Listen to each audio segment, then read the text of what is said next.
in Romans 7. Let's see how far we went. 7 and part of 8. Okay, so 7 verse 4, thus my brothers, you have made dead with regard to the Torah through the Messiah's body, so you may belong to someone else, namely one who has been raised from the dead, in order for us to bear fruit for God. Okay, so this is not that the Torah is dead, right? And it's not that the believer no longer receives its truth. We can't just throw out the Bible. Rather, we are dead to it stirring up sin in us, verses 5 through 14. We are dead to guilt, verses 15 through 25. We are dead to the penalties and punishments of the law, or the Torah in this translation that we're reading, and the curses. And we see that in Romans 8, 1 through 4. So here, the primary reason to do away, so if we're going to say the primary reason we're made dead to the rule of law is we're being made dead to our old nature. Before we come to Christ, it's not that we don't know that there is a standard for right and wrong, right? I'm immediately thinking of C.S. Lewis's point in Mere Christianity when someone has a bit of orange and someone else wants a piece of the orange. He's like, hey, just let me have a piece of that orange. She's like, no.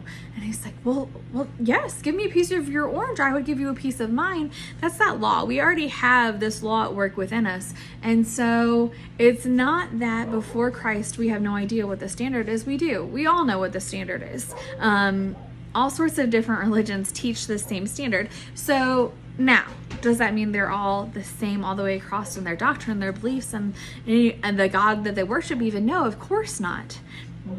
But all across the world, every culture has a standard of right behavior, and within that standard of right behavior, there are certain things that they all have in common. And treating other people with kindness and fairness is something that's universal. We all understand that, okay? So that's not exactly what Paul is saying, but that's kind of the mode that we need to get into when we're looking at Romans 7, okay?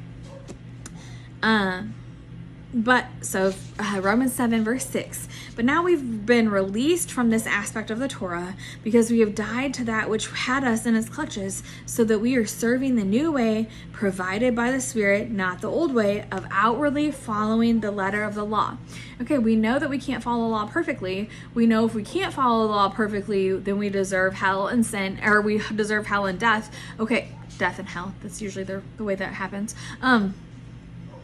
Anyway, so we know that because we can't keep the law perfectly, we deserve to die and also to go to hell. Okay, Jesus saves us from that. But if Jesus is the one that saves us from that, then we can't go back to cling to the law. We can't cling to our own righteousness when we've already admitted that our righteousness is not getting us anywhere. We've already admitted we're